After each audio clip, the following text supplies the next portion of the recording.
Welcome back, everybody. Matt in the back here.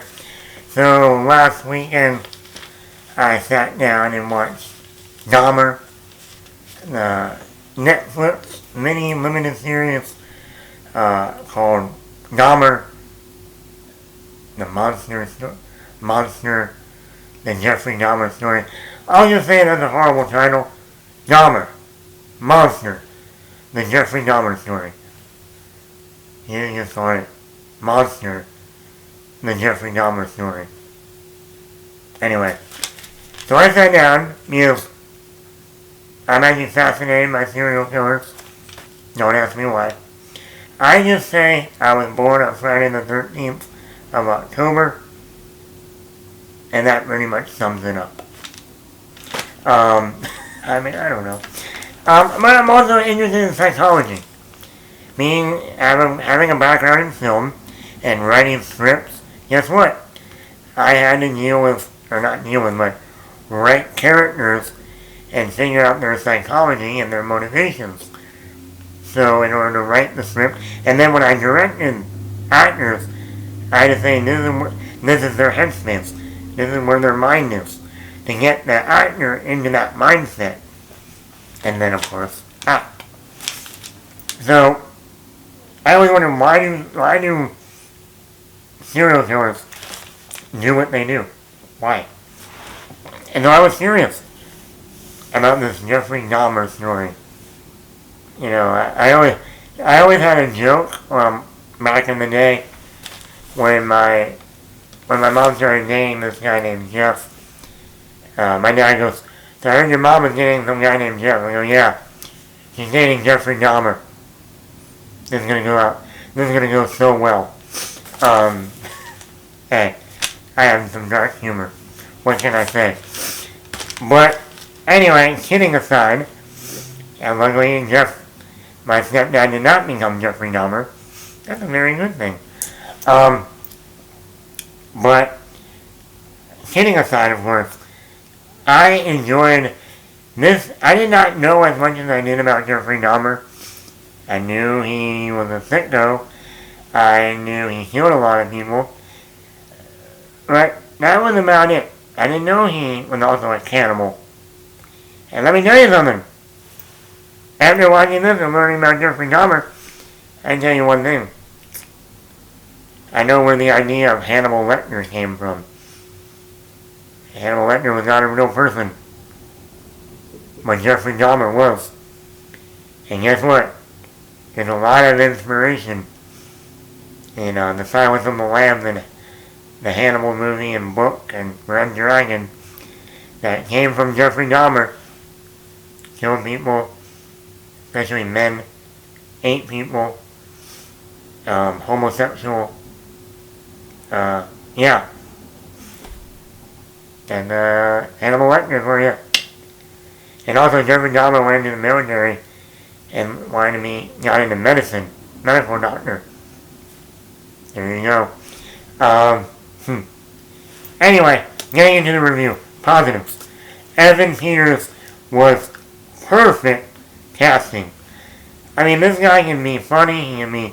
You would never think the guy from back in 2008 in Never Back Down and Kick-Ass was really the jokey, funny, I'm an idiot, to play such a chilling, just a frightening, such a make your skin crawl character. I mean, between the mannerisms, the voice, the body language, the subtlety, just sometimes not even having to say a word. I mean, Evan Peters not only looked like Jeffrey Dahmer, but he truly embodied the character. And that is scary. To be on set for months and months at a time and be in that headspace. Whoa. And Evan Peters does a brilliant job. I will not be surprised if he gets nominated for an Emmy next year. If this was a movie, and it came out this year, I 100% will tell you, Evan Peters will be up for an Academy Award. Easily. Easily. Also, Richard Jenkins plays Jeffrey Dahmer's father. His father. Played by I didn't know Jeffrey Dahmer's father's name was Lionel. Rule number one, if your father's name is Lionel, you know your son is going to be an asshole. Is going to be a villain. I'm just saying. Lionel Dahmer. Jeffrey Dahmer. Lionel Luthor. Lex Luthor. There you go. I proved my point. Anyway. Richard Jenkins is excellent in this movie. You see the turmoil and just trying to accept his son, trying to get his son help, but also by the end of it realizing that his son is so messed up. He's so beyond anything. And doing that mentally, and then going back and thinking maybe something he did that started all this. And he did. And Richard Jenkins just gives a phenomenal performance. Easily. Supporting actor Emmy, 100%. He is excellent in the movie. I almost enjoyed his scenes more than, or not more than Evan Peters, but they were just on that level of, wow. And then the episodes. Episode 1 was such a slow burn. I mean, that was a well-constructed episode. Slow burn. And it was just, it kept you on the edge of your seat. Suspense.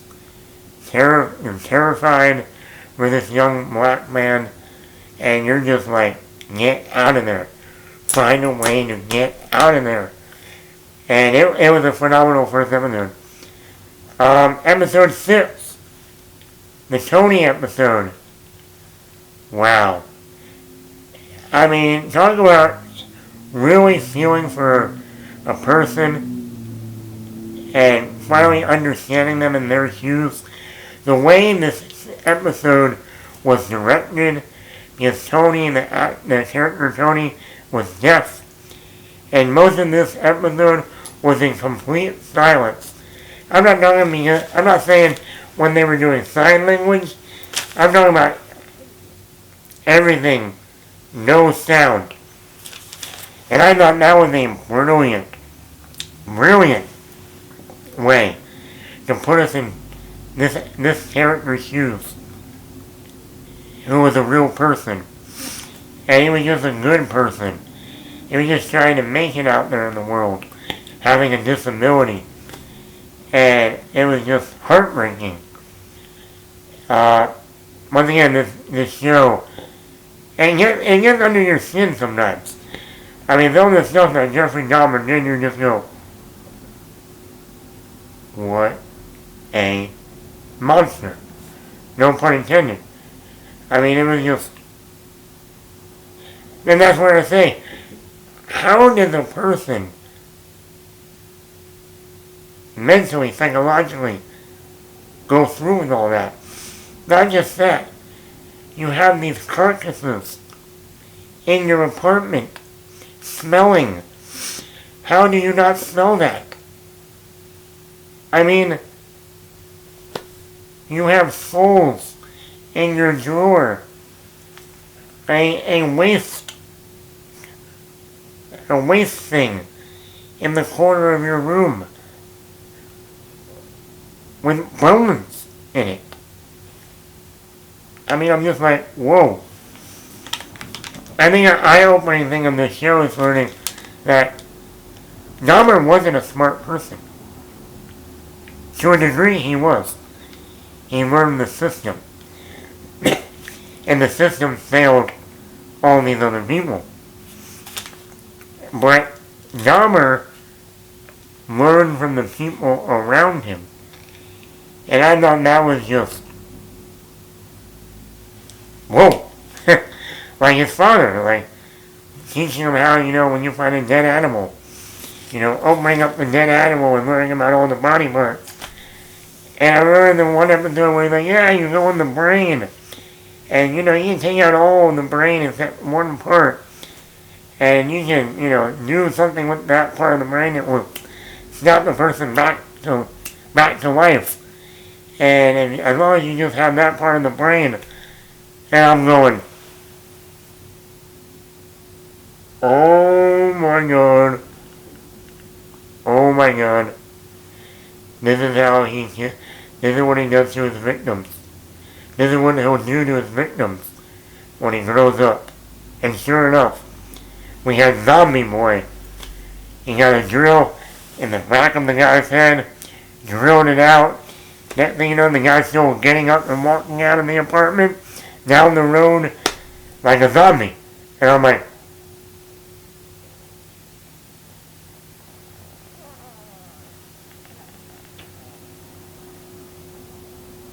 way to go, Daddy. Then, because of his bad behavior, he goes into the military. His father, once again, way to go, Daddy, puts him in the military. And I remember the scene he was in a class, and they were doing all this learning about all these medicines. And the instructor goes, yeah, with this medicine, this is how you can put people to sleep for a certain amount of time, and they will never know it.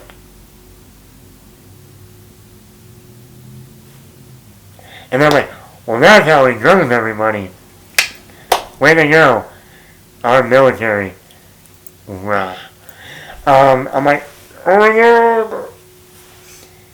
This guy wasn't one of those people that was like, brilliant. He was just shown how to do stuff. It was like, and that's why sometimes I watch the show and go, and that's the point here. You can teach someone something, and you can be teaching that person for something good, but there's always a negative side to that thing that person's learning. That a person can take that good thing you're trying to give them and turn it into something bad. And it's just like an eye-opening, like, whoa. I mean, it's just, I think that's almost more of the haunting part of this. Is like I said, he learned all this stuff from other people. And he found a way to turn it into his own benefit. And it's just mind-blowing. And yes, the system failed. The police force failed all these people. There were so many opportunities that they could have caught Dahmer way before he did it.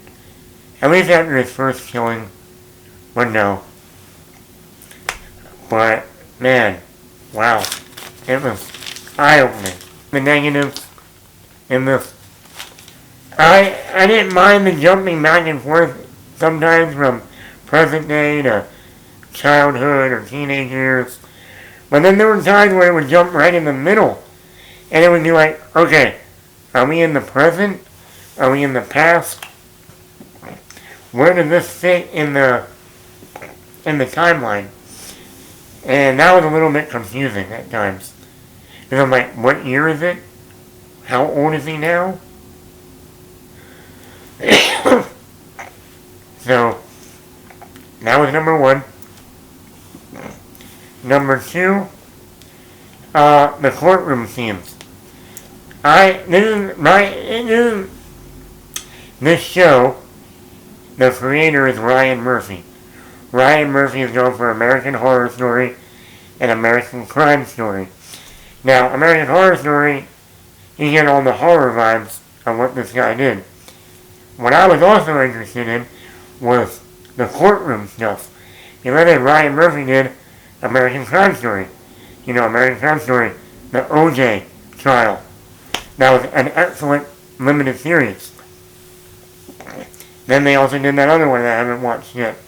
But the OJ one was great. I think it was Cuba Gooding Jr. as OJ. That was excellent. So going into this, I thought the courtroom stuff was going to play a bigger role. The courtroom stuff only lasts about 10 minutes. I thought the courtroom stuff was going to last the second half of this series. And I thought that was a real bummer. Because yes, we know that Dahmer went to jail. We know Dahmer, all that. But I want to see how the courtroom played that out. How did they justify all this stuff? The evidence, the testimonies. We got people getting up there and yelling at Dahmer for 2 minutes, and that's it. Okay, well that doesn't help. So I was very disappointed in that. Also, I thought the last episode of this show, of this series, was the weakest. Number one, you open the show, this episode the final episode, with John Wayne Gacy murdering somebody. I said to my coworker who also watched the show, I said, they might as well just showed a scene of Ted Bundy killing someone too. Those were all around the same time. So, what was the point of showing John Wayne Gacy killing someone to open up the final episode? Oh, was it trying to almost be like a Batman thing where Batman then got him, now all these villains are springing up. Jeffrey Dahmer's exposed. Now all these other serial killers are being exposed. I didn't quite get that. So that's number one. Number two, how many people, now I was raised Christian, Catholic, and anyway the whole church and religion thing doesn't, no go, sorry. I believe in stuff, but you had Jeffrey Dahmer baptized. Let me repeat that. Jeffrey Dahmer was baptized by a Catholic priest.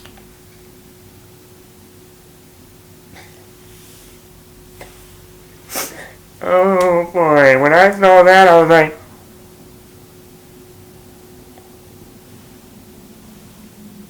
what priest would ever baptize a serial killer? Really? The guy's in here for life. He's getting the death penalty. Why in the fuck are you baptizing him? Number one, why would you put that in the show? To show he is forgiven because he is baptized now. Boy, you're burning in hell. Get used to it. Really. I thought that was so... I'm not that religious, but even I will say, that was distasteful. Wow. You baptized Jeffrey Dahmer.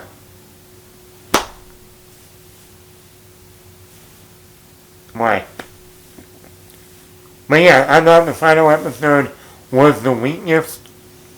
It should have been the whole courtroom scene and have him finally get sentenced to jail. And that should have been the end of the show. Anyway, I'm going to give this a 4.5 out of 5. It's still a strong show. It was just that final episode to me. It should have had more courtroom scenes. And just the whole John Wayne Gacy and Jeffrey Dahmer getting baptized didn't make any sense to me. Anyway, Matt here. What did you think of Dahmer?